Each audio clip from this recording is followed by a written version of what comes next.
বাঁশিওয়ালা।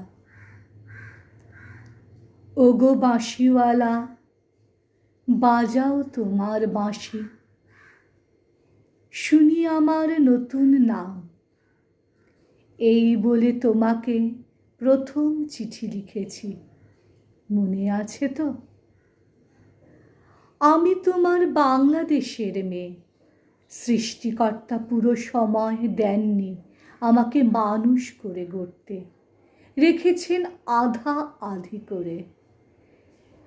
অন্তরে বাহিরে মিল হয়নি সেকালে আর আজকের কালে, মিল হয়নি ব্যথায় আর বুদ্ধিতে, মিল হয়নি শক্তিতে আর ইচ্ছায়। আমাকে তুলে দেননি এ যুগের পারানি নৌকোয়, চলা আটক করে ফেলে রেখেছেন কাল স্রোতে